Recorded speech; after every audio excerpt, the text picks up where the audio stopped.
C'était un vendredi soir, il était genre 4 heures. J'ai le goût de faire des Ironman, j'ai le goût de faire des marathons. Là, j'ai appris un petit peu justement la production vidéo parce que moi, de base, je fais juste de la photo. T'sais, le bouche à oreille aussi, les connexions, je pense que c'est la base dans ce domaine-là. J'ai tout le temps l'impression que je peux en faire plus. Fait que chez moi, j'envoie des courriels. Puis là, c'est bon, cette motivation. Encore à ce jour, c'est vraiment quelque chose que je travaille fort. C'est la prise de risque. Je pense que c'est un peu... tout le monde a un peu cette peur-là dans la vie. Il faut juste l'overcome. Puis j'avais pas les fonds à ce moment-là. Il y a rien qui arrive dans la vie sans que tu prennes des risques. Puis ça, je le comprenais encore moins il y a 3 ans de ça. Dès que t'entends quelqu'un dire qu'il connaît quelqu'un qui a une compagnie, ben c'est de... Moi, je partais dans l'Ouest le lendemain à 6 h du matin. Faut juste que tu t'essayes, puis si ça marche, ben that's it. Alright, salut tout le monde, j'espère que vous allez bien. Aujourd'hui, on se retrouve sur le podcast de Passion en métier, le podcast où on parle de vidéastes, de photographes ici au Québec. Ici, on a Xavier Barriot, un de mes très bons amis qui a tourné sa passion pour la production vidéo et pour la photographie en carrière réussie. Xavier, je vais te laisser parler de ton parcours, mais tu as commencé, je pense que tu travaillais au North Face. Exact. Puis maintenant, tu fais de la photo à temps plein, si je ne me trompe pas. Fait que je peux commencer de zéro vite fait, mais vous raconter ça. Dans le fond, moi, depuis que je suis jeune, j'étais un sportif, j'étais un aventurier. Dans le fond, j'aime bien gros ça, me promener dans les montagnes, me promener dans mon coin. J'ai de la famille en Gaspésie, fait que depuis que je suis jeune, c'est ça, je fais bien de la randonnée, bien du camping. Puis dans le fond, j'ai fait primaire, secondaire, ça allait super bien. C'était bon à l'école? Ça allait bien jusqu'à secondaire 5 quand j'ai vu tout le monde commencer à choisir leur carrière. Moi, j'avais aucune idée de ce que je voulais faire. Puis comment tu te sentais à ce moment-là? Est-ce que tu te sentais un peu perdu? Est-ce que ça te créait de l'angoisse? Non, énormément perdu. Écoute, je savais déjà que l'école, c'était pas fait pour moi, mais à ce moment-là, je connaissais personne qui faisait autre chose qu'une carrière, disons, plus traditionnelle. Fait que je me suis un peu botté dans le cul. J'étais allé une demi-session au cégep.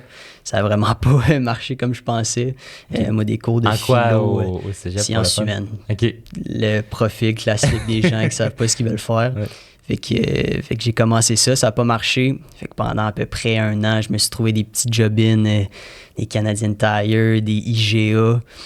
J'avais aucune idée de ce que je voulais faire. J'étais comme un peu... T'avais-tu de la pression ou tu te sentais quand même à ta place? J'avais de la pression parce que je savais que je faisais pas ce que je voulais dans la vie, mais je savais pas ce que je voulais faire dans la vie. Fait que mais tu savais que c'était pas fait pour toi. Exact. Puis tu sais, j'avais l'impression que c'était une bombe à retardement puis que l'horloge toquait, en tout cas pour trouver quelque chose à faire. Ouais. Mais c'est fou que tu me dises ça parce que je pense qu'il y a certaines personnes, surtout en entrepreneuriat, qui ont ce fuel-là, ce feu-là à l'intérieur d'eux autres, qu'ils sont meant for more en anglais, on dit, qu'ils sont dus pour plus. Ils doivent faire plus dans leur vie.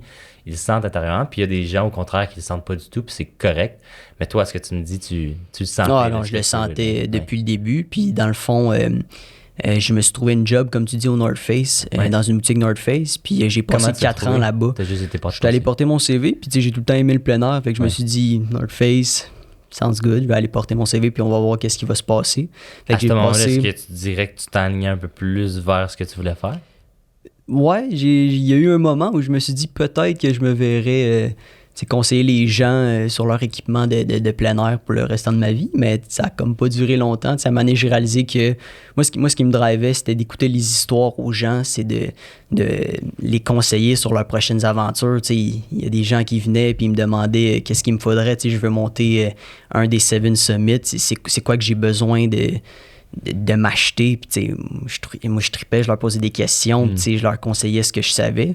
Puis j'ai vite réalisé que oui, j'aimais écouter les gens, mais je pense que je voulais vivre ces aventures-là de ma propre personne à la place de juste les conseiller.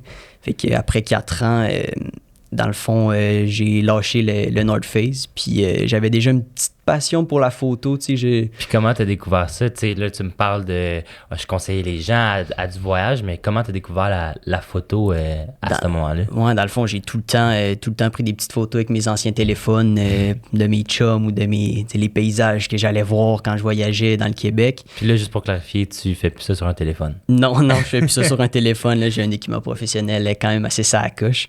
Fait que Fait que ouais, là, j'ai eu mon permis de conduire. Ouais, là, je me perds un petit peu. Là, c'est un petit peu plus loin dans la timeline. Mais fait que je me suis acheté un équipement professionnel juste avant la pandémie.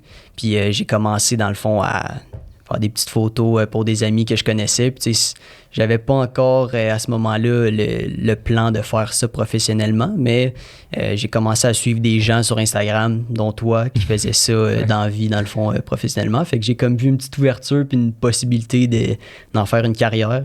Est-ce que voir des gens qui faisaient ça temps plein t'a allumé, t'a ouvert les yeux sur la possibilité que c'était possible de le faire? 100%, parce que, tu sais, oui, c'est un emploi, mais moi, je le vois pas comme un emploi. Tu sais, je fais ce que j'aime, je me réveille le matin, puis j'ai hâte d'aller faire ce que je fais. Fait que moi, je pensais pas que c'était possible de faire de quoi dans la vie qui était moins traditionnel. Tu sais, j'ai mettons, un cadre familial assez classique. Tu sais, j'ai pas de parents entrepreneurs, fait que j'ai jamais vu ce que c'était de, mettons, développer tes propres projets puis sortir un peu des sentiers battus. Fait que, ouais, exactement. Puis qu'est-ce que tu dirais qui a été tes plus grands obstacles dans le passé? Tu sais, à partir du moment où tu avais ta job au North Face, à transformer ça en carrière à temps plein, ça a été quoi tes plus gros obstacles? Ouais, c'était pas mal le manque de connaissances entrepreneuriales. Tu sais, donc, comment aller chercher des clients? Exact. Tu sais, j'avais aucune idée. Fait que, tu sais, j'ai commencé à écouter beaucoup de podcasts. J'ai commencé justement à écouter des vidéos sur des techniques de vente, des techniques entrepreneuriales qui m'a finalement permis de commencer à aller chercher mes premiers clients tranquillement pas vite. Tu sais, ça commence par des échanges de services. Ben ouais, ça, je pense que c'est parfait comme ça. Exact. Puis tu trouves des clients qui s'intéressent à ce que tu fais puis sont peut-être prêts à payer un petit budget. Fait que ça commence vraiment en bas de l'échelle. Mais ça a été quoi tes premiers clients? Ça a été quoi mes premiers clients? Bonne question. Je pense que... Mettons en échange de services, on va commencer avec ça. C'était Apex Ways, une compagnie de plein air, de vêtements de plein air. Dans le fond, ils m'avaient envoyé... en Gaspésie, ça? Ouais, exact. Ils m'avaient envoyé, je pense, 2 t-shirts puis une calotte, puis ils voulaient que je fasse du contenu. Ça m'avait stressé en maudit quand j'avais reçu ça. J'étais comme, OK, là, c'est vrai. Là, j'ai du stock. Il y a quelqu'un qui compte sur moi pour deliver un product. Finalement, ça avait super bien passé, mais c'était dans mes débuts totalement. Puis après ça, tu as utilisé ce contenu-là pour présenter à d'autres entreprises. Exact. J'ai mis ça dans mon portfolio, mon petit portfolio dans ce temps-là. Puis j'ai commencé à approcher plus de petites compagnies, dans le fond, puis voir s'il y avait plus de budget que juste un échange de services, mettons. Fait que, nice. Ouais, ça a commencé comme ça. Puis ton premier client payant? Premier client payant... Je pense que c'était un restaurant. Ouais, c'était un restaurant. Dans le fond, ils m'avaient payé pour refaire un peu leur menu, refaire tout les photos de leur menu. Ouais, exact. C'était vraiment pas beau. Je pense qu'ils me payaient 200$ gros maximum, puis je l'avais dealé en maudit, là. Fait que c'était pas payant, mais c'était ma première expérience. Fait que on commence tout quelque part. Ben oui, exact. Moi, personnellement, je chargeais 50$ par vidéo. Ah ouais, 50$. 50$. Ça, je l'explique aussi sur la plateforme, tu sais, quand on parle de tarifs, puis faire des forfaits, puis comment tarifier nos vidéos. Mais tu sais, au début, je chargeais 50$ du vidéo, puis ça, c'était juste l'argent nécessaire pour me déplacer jusqu'au contrat. Fait que je faisais vraiment pas d'argent, mais il faut commencer avec des échanges de services, il faut commencer à investir en nous autres. Puis même encore aujourd'hui, ben, tout l'argent que je fais avec mes entreprises, que ce soit Passion en métier ou Benji Films, ben, je réinvestis tout l'argent dans les productions, dans la plateforme pour donner les meilleurs cours possibles ou faire les meilleures productions possibles. OK. Fait que je pense que les gens au début sont comme « faut que je charge le gros prix, faut que je charge le gros prix ». Non, investis en toi, investis en ton équipement, va chercher des techniques de vente et de marketing pour aller closer des clients. C'est comme ça que tu vas... Ouais, se rendre crédible. Exact. Puis, ouais. On a été en Norvège ensemble. Yep. On a fait un gros contrat, DJI. Méga contrat. La compagnie de drones. Même moi, ça me donne des frissons quand j'en parle. quand j'ai vu le courriel, j'étais comme « Oh mon Dieu, on a DJI ». Moi, c'était un de mes clients de rêve. Puis je les ai closés. J'étais vraiment content. Comment tu t'es senti quand je t'ai invité sur le contrat? Honnêtement, je comprenais pas trop ce qui se passait. Comme tu te souviens, moi, dans le fond, j'étais supposé aller dans l'Ouest canadien. Ben, je suis allé dans l'Ouest canadien, excuse. Puis, juste avant qu'on mette en contexte, là, t'étais où quand je t'ai écrit? J'étais chez moi. C'était un vendredi soir, il était genre 4 heures. Moi, je partais dans l'Ouest le lendemain à 6 heures du matin. Puis là, tu me textes, tu me dis à quel point ça te tente d'aller dans l'Ouest. Je reçois ce message-là, je suis comme... c'est quoi ça veut dire, ça? Ça fait 3 mois que je planifie ça, c'est sûr, ça me tente d'y aller. Puis là, je te demande pourquoi. Puis là, tu me dis, parce que, on a peut-être un spot pour la Norvège, si vous venez faire des behind the scenes, faire la portion photo.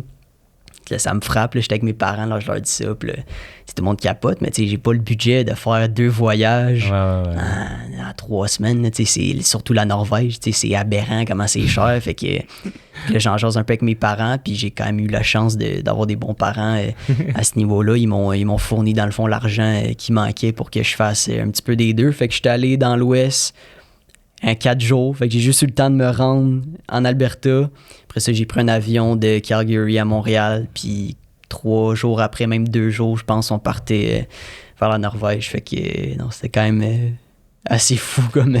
Puis juste pour mettre un peu les gens en contexte, là, je vais juste expliquer le deal qu'on avait. Dans le fond, nous, on avait closé DJI, on était Charles, qui est le pilote de drone FPV qui enseigne le cours de FPV sur la plateforme de drone FPV. Après ça, il y avait moi. On avait aussi Robin, qui est un Belge. Il venait nous aider sur la production vidéo. Puis on avait closé DJI avec ces 3 membres de l'équipe-là. Puis tout le budget avait déjà été alloué pour le voyage. Puis après ça, je me suis dit, crime, ça serait cool pour Xavier d'apprendre sur ce tournage-là. Donc, j'ai envoyé l'invitation. Malheureusement, il n'y avait pas de rémunération extra pour payer Xavier, mais j'avais dit, si jamais tu veux venir, au moins, ça va te permettre d'apprendre puis de mettre ça dans ton portfolio. Fait que c'est exactement ce qu'on a fait. Aujourd'hui, Xavier a DJI dans son portfolio. Il a écrit des photos extraordinaires. Donc, si vous allez sur son site web ou le mien, ton site web, c'est xavbarf.com, dans le fond. Ou benjifilms.com, mais toutes les photos qui présentent le drone avec DJI, c'est Xavier qui les a prises. Donc, congrats pour ça. Mais c'est un peu le deal qu'on avait. Donc, c'est un peu ce qu'on veut faire là, quand on est sur des gros contrats, c'est d'aller s'associer avec les meilleures personnes possibles. Puis si jamais la personne n'a pas beaucoup d'expérience, quoi que ce soit, on peut lui demander de le faire non rémunéré si elle veut investir dans son portfolio. Donc, c'est ce qu'on a fait. Ouais. Qu'est-ce que tu dirais que tu as appris dans ce tournage-là?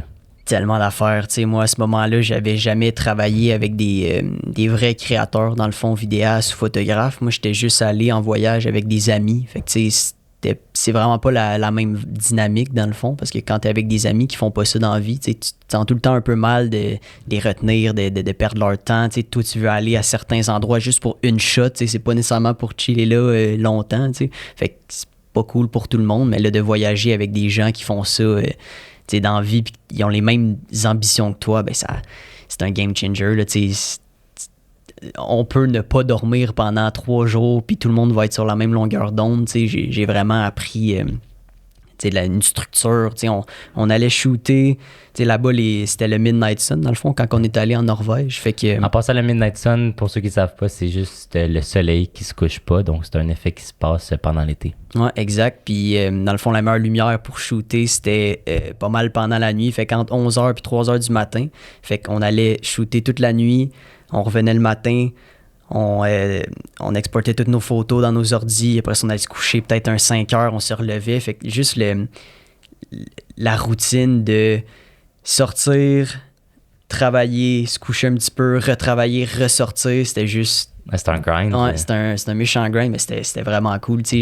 Mais j'avais quand même l'impression de voyager. C'était pas juste du travail. C'est ça qui est cool. Puis on était, mettons, vous étiez payé, mais ça m'a donné une idée un peu de ce que pouvait être mon emploi futur. Fait que... Non, c'était malade. J'ai appris plein de choses. J'ai appris un petit peu justement la production vidéo parce que moi, de base, je fais juste de la photo. Ouais. Fait que juste de vous voir sur un contrat professionnel, comment que vous dirigez un peu vos affaires, ça m'a beaucoup aligné puis donné une couple d'indices sur ce que je devais améliorer, mettons, dans mon travail. Fait que, ouais. Puis est-ce que tu dirais que ça t'a ouvert un peu les yeux sur la production vidéo ou tu veux encore à ce jour rester à faire que de la photo? C'est sûr que ça m'a ouvert les yeux un petit peu. Par contre, moi, ce qui me buguait un petit peu de la production vidéo, c'est que ça coûtait un petit peu plus cher que la photo. Qu'est-ce que tu veux dire par rapport à ça? Un petit peu plus d'équipement que j'avais pas à ce moment-là. Fait que il aurait fallu que justement je me rééquipe, puis j'avais pas les fonds à ce moment-là, mais ça a tout le temps été dans le derrière de mon esprit, dans le fond, de commencer ça, parce que c'est une autre forme d'expression. Moi, j'exprime mes aventures dans mes photos, mais c'est une autre partie totalement de faire ça en vidéo. Fait que je voulais clairement apprendre, puis développer dans le fond plus de skills qui pourraient être pratiques pour d'autres vidéastes qui voudraient potentiellement m'engager pour d'autres voyages ou d'autres contrats. Fait que ouais, après la Norvège, clairement, j'ai commencé à checker des vidéos. Puis là, j'ai checké ta plateforme. Puis là, je commence à regarder. Puis c'est vraiment ça à coche. Merci. Ouais. Fait que, ouais, pas mal ça. Hein. Très cher. Puis juste débloquer une objection que les gens ont souvent en production vidéo.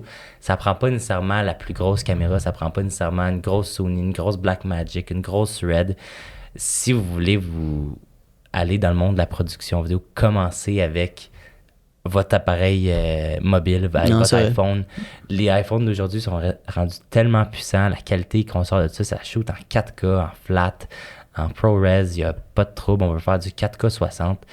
Fait que commencez avec ça. Puis nous, de toute manière, sur la plateforme, on donne tout l'équipement qu'on utilise puis des leçons à ce sujet-là. Mais ce que je pourrais dire à quelqu'un qui veut se partir en production vidéo puis tu n'as pas nécessairement le budget, commence avec ton téléphone. C'est la meilleure chose que tu peux faire. Puis attends pas avant de mettre en pratique ce que tu apprends. Commence tout de suite. C'est vrai. Très d'accord avec toi. Une autre question que je voulais te poser par rapport à DJI. Comment est-ce que tu as trouvé... comment est-ce que tu as géré ton stress par rapport à ce gros contrat-là? Même moi, personnellement, je pense que tu t'en souviens, j'étais extrêmement stressé. C'était un de nos plus gros contrats à vie. Oui, on avait travaillé avec Corona, puis Red Bull, puis Acura dans le passé, mais DJI, pour moi, c'était mon client de rêve. Puis moi, je pense que j'ai de la difficulté à exprimer mes émotions correctement. Comment toi, est-ce que tu as géré ça de ton côté? Bonne question. C'était dur, honnêtement. J'avais un peu quelque chose à prouver. J'étais un peu... je sortais de nulle part à ce moment-là. Fait que je voulais clairement deliver le plus beau produit possible. Fait que je pense que c'était pas mal avant de partir en Norvège, moi qui me stressais pas mal. Puis mettons les 2-3 premières journées, je voulais vraiment... j'avais juste l'esprit à ça, juste shooter. Puis on verra ce que ça donne après.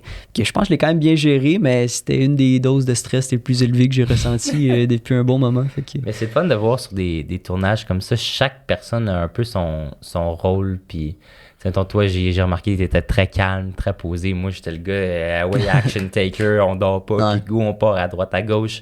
Tandis que, mettons, Rob, il était très posé, OK, les batteries sont chargées, nanana, que la gestion des fichiers se faisait bien, donc on ne perd aucun fichier de vidéo. C'est des choses importantes qu'il faut savoir gérer, parce que sinon, il y a des erreurs non pardonnables qui peuvent arriver sur des contrats comme ça. Exact, puis je pense que c'est ça qui a fait qu'on a formé une quand même très solide équipe là-bas, c'est qu'on avait différents types de tempéraments, fait qu'on n'était pas 4 gros... caractères qui se rentraient dedans, on était vraiment bien dispersés, fait que ça a bien été à cause de ça. Là. Si je peux te demander un peu tes objectifs pour les prochaines années en tant que photographe? Objectif clairement de développer ma business à moi, de trouver plusieurs contrats mensuels qui vont me permettre... Dans la niche de? Dans le fond, moi, ma niche, c'est le plein air, tout ce qui est sport, camping. C'est sûr qu'en ce moment, je fais plus des contrats avec des compagnies, que ce soit des compagnies de construction, des petites business. Ça peut aller dans tous les sens, mais j'aimerais ça trouver, mettons, deux clients mensuels. N'importe quel domaine, ça me dérange pas. C'est ça que je suis en train de trouver. C'est mon objectif 2024. Fait que on va voir ce que ça va donner avec ça. Là. Je commence à envoyer beaucoup de courriels. Fait que... Fait que tu dirais que ta stratégie de marketing en ce moment, c'est pas mal du cold outreach qu'on appelle. Fait que envoyer des messages sur courriel, LinkedIn. Ouais, exact, LinkedIn. Puis le bouche à oreille aussi, les connexions, je pense que c'est la base dans ce domaine-là. Dès qu'il t'entend quelqu'un dire qu'il connaît quelqu'un qui a une compagnie, ben c'est de t'essayer. Donnes-tu un peu des objectifs par jour, mensuels, de closer X nombre de clients ou de... J'essaie par semaine. Okay. Ou d'envoyer X nombre de messages. Ouais, exact. Mais là, en ce moment, je suis vraiment à ce stade-là. En fait, je me mets pas nécessairement d'objectifs, mais c'est peut-être... Je pense que tout le monde, tous les créateurs ou les freelancers sont un peu pareils. Je pense qu'ils sont jamais satisfaits. J'ai tout le temps l'impression que je peux en faire plus. Fait que chez moi, j'envoie des courriels. Puis là, c'est bon, cette motivation. Il est rendu, mettons, 6 heures le soir, je fais ça depuis le matin. Puis là, je suis comme, si je n'ai envoyé assez, je pourrais-tu en faire plus? Fait que je pense qu'on est tous un peu pareils là-dessus. Puis un jour, tu vas voir, une fois que tu as bâti un certain revenu mensuel, ben, il y a d'autres stratégies marketing qu'on enseigne sur la plateforme qui peuvent te permettre d'aller chercher des clients sur pilote automatique. Fait que c'est juste exponentiel. Ouais. Je dirais que le défi, même moi au début, c'est d'aller chercher tes premiers clients. Là. Ouais, 100%. Puis après, je pense que dès que tu as une couple de clients après ça, ça fait juste décoller puis c'est Ben oui, exponentiel. exact. Fait que, C'est surtout d'aller chercher des revenus mensuels. ouais. C'est ça que les gens ne pensent pas au début. C'est oui, c'est bon de faire de la photo, mais c'est encore mieux d'avoir du revenu mensuel, que ce soit en photo ou en vidéo, puis d'avoir une certaine garantie que le prochain mois, ben, tu vas être correct pour payer tes dépenses, tes bills, puis faire du profit. Parce que c'est ça au final. Oui, on fait ça par passion, mais le but, c'est de payer tes affaires. faut manger le soir. Faut manger le soir, Ouais. faut manger juste du craft dinner. Fait que c'est ça. Puis si je peux te demander la question, c'est quoi que tu dirais au Xavier d'il y a 3 ans de toi? De prendre plus de risques, clairement. I like that. Ouais, encore à ce jour, c'est vraiment quelque chose que je travaille fort. C'est la prise de risque. Je pense que c'est un peu... tout le monde a un peu cette peur-là dans la vie. Il faut juste l'overcome. Il n'y a rien qui arrive dans la vie sans que tu prennes des risques. Puis ça, je le comprenais encore moins il y a 3 ans de ça. Qu'est-ce qui a fait en sorte que ça déclenche? C'est une bonne question. Je pense que c'est vieillir, c'est maturer un petit peu. J'étais jeune dans le temps, j'avais peur de me faire dire non, mais justement, la pire chose que tu peux te faire dire, c'est non. Il n'y a personne Exact. qui va te battre parce que tu lui demandes de travailler avec lui mensuellement. Il faut juste que tu t'essayes, puis si ça marche, ben that's it. Puis si ça marche pas, ben T'es pas bien grave, mieux de next. risquer, puis le demander, puis mettre toutes les chances de ton côté que juste rien faire. Ouais, L'inaction, exact. c'est la pire chose que Exact, tu peux faire. c'est vraiment la pire chose. C'est sûr que là, j'aimerais trouver des contrats mensuels plus, mettons, proches de chez moi, mais éventuellement, j'aimerais ça vraiment me nicher dans tout ce qui est sport, tout ce qui est camping. C'est moi, des compagnies comme North Face, c'est sûr que ça serait un client de rêve. Tu vas l'avoir. Ouais, je suis confiant, honnêtement. Si je me niche, puis si je suis obsesse, ce que je pense que je commence à être, je verrais pas pourquoi ça fonctionnerait pas. Puis si c'est pas North Face, ben tu sais, il y a Ça tellement sera Mammouth, c'est ça? Mammouth, Patagonia, il y a C'est ça. tellement de compagnies. Je veux juste pouvoir voyager, pouvoir être payé en voyageant, pouvoir découvrir le monde. Moi, ça me rentre pas dans la tête de voir des gens qui voyagent pas de leur vie au complet. Je respecte ça. Il y a des gens qui aiment pas l'avion. En partant, ça part mal. Mais moi, ça me rentre pas dans la tête. J'ai le goût de voir tous les pays du monde 4 fois si je peux. Mais on va voir si je vis assez longtemps. D'après moi, je t'offre 100 ans minimum. Fait qu'on va voir rendu là. 104 pas en bas. Je pense que chaque personne a sa raison d'être, puis chaque personne a ce qui les rend heureux. Pour quelqu'un, ça peut être avoir une famille avec des enfants. Pour l'autre, ça peut être voyager. Pour l'autre, ça peut être des sports extrêmes. Nous, on suffit pas juste de voyager. On veut faire 4 millions d'affaires. C'est correct comme ça. Ouais, 100%. On parle de voyage, on a parlé de plein d'aventures, on a parlé de montagne, on a parlé... J'imagine que ta plus grande inspiration, c'est Jimmy Chin. Ouais, Jimmy Chin. Dans le fond, tous les athlètes de North Face, honnêtement, m'inspirent beaucoup. Je regarde pas mal toutes leurs vidéos YouTube, puis j'ai travaillé 4 ans dans cette compagnie-là. Fait que j'ai un peu... j'ai grandi en voyant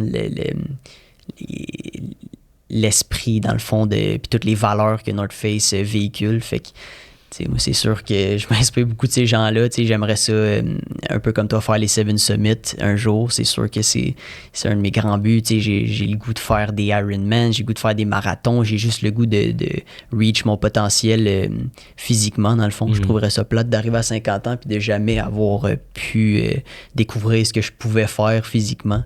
Puis que, ouais, ça, c'est dans mes buts, certainement. Ouais. Très nice. Puis c'est quoi une chose que tu aurais aimé savoir dans tes débuts en production vidéo et en Chose photo? que j'aurais aimé savoir.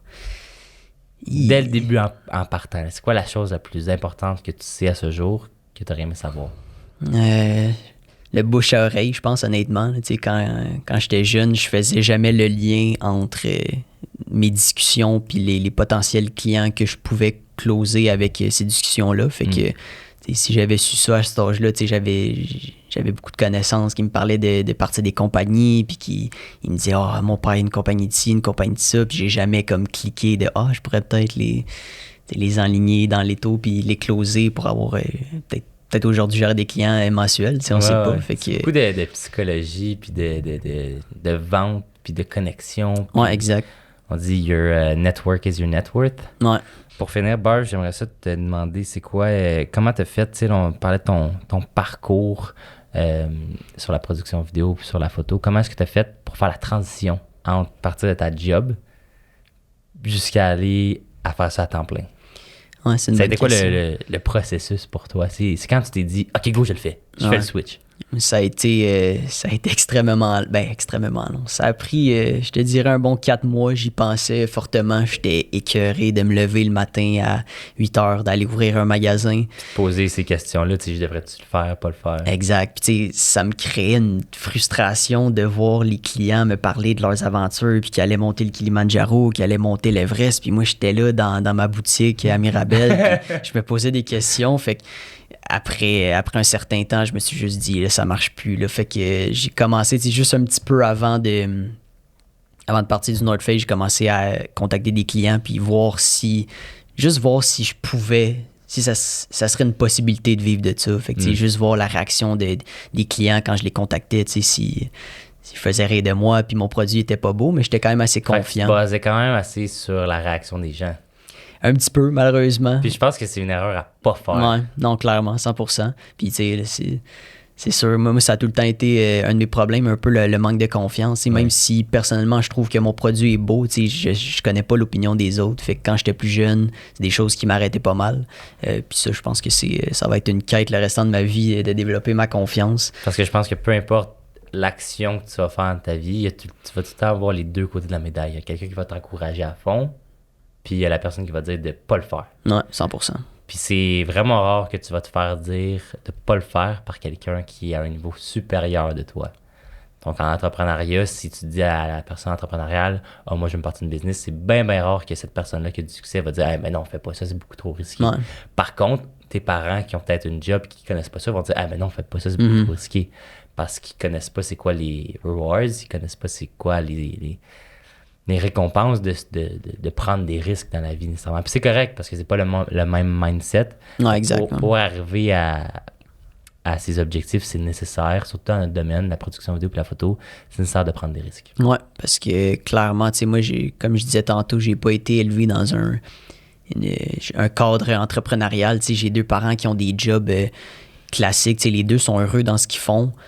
Mais moi, mettons, je me voyais pas faire ça. Fait que, tu sais, je me sentais un peu perdu. J'avais pas les outils. Je connaissais pas comment sortir de cette route-là un peu pavée. Fait que là, c'est là que j'ai commencé à écouter des podcasts, à lire des chroniques, n'importe quoi qui pouvait me faire sortir un peu de ce monde-là. Fait que, à un moment donné, j'ai décidé que c'était assez le North Face. Je me suis un petit peu pogné avec mon ancien boss aussi. Fait que ça a aidé le processus. Puis c'est ça, en réalisant que... Du jour au lendemain, tu te dis, OK, là, c'est assez, bang, je quitte. Ouais, tu sais, ça faisait longtemps que je savais que j'étais pas capable de me faire bosser. Mettons, j'ai de la misère avec l'autorité. Ça a tout le temps été comme ça. Puis je pense que c'est un trait que pas mal tous les freelancers ont. En tout cas, les freelancers que je connais. Donc ça m'a pas mal aidé. Puis après ça, je pense que c'était peut-être 3 semaines, 1 mois après que tu me textais pour aller en Norvège. Fait que ça a comme très bien à donner. Tu sais, moi, j'ai confiance en la vie, j'ai confiance au destin. Fait que je pense que c'était meant to be. Puis là, tes affaires ont décollé. Ouais, exact. Fait que tu fais ça à temps plein, 100%. Ouais, 100% à temps plein. Go, my man. Puis, si tu pouvais donner un conseil à quelqu'un qui se part et qui n'a aucune idée comment se partir? Conseil... Just do it, honnêtement. Shoot le plus que tu peux. Puis à un moment donné, c'est sûr que tu vas pouvoir lend quelque chose. T'sais. Contacte le plus de monde que tu peux. Prends le plus de photos que tu peux. Perfectionne ton art à toi. Trouve ta niche. Trouve vraiment ce que tu veux faire puis ce qui te différencie des autres. Parce que, tu sais, il y a des gens qui peuvent dire que ça commence à être saturé pas mal ce domaine-là, mais si tu trouves ta niche, il va tout le temps avoir de la place. C'est saturé de gens qui savent pas comment se démarquer. Ouais, exact. L'important, c'est de savoir comment te démarquer. Ouais. C'est exactement ce que tu es en train de faire en ce moment. Yes, thank you. Fait que, my man, there you go. Ça m'a fait plaisir de vous présenter Xavier Barriot sur le podcast de Passion à métier, la plateforme éducative francophone numéro 1 où on enseigne la production vidéo. Oui, comment faire des mouvements de caméra cinématique, des mouvements de drone, tout le côté de tournage de la chose. On enseigne également le drone FPV. On a des modules sur la business, donc comment aller chercher des clients sur pilote automatique. ce qui m'a permis de vivre de ça à temps plein et de scale ma business à plus de 7 employés. On a aussi des modules sur tout ce qui est post-production, donc DaVinci Resolve. Comment est-ce qu'on a fait pour aller chercher les plus gros mandats dans notre industrie, donc DJI, Corona, Red Bull. Je vous invite à aller sur passionamétier.com pour en savoir davantage et on se voit très bientôt.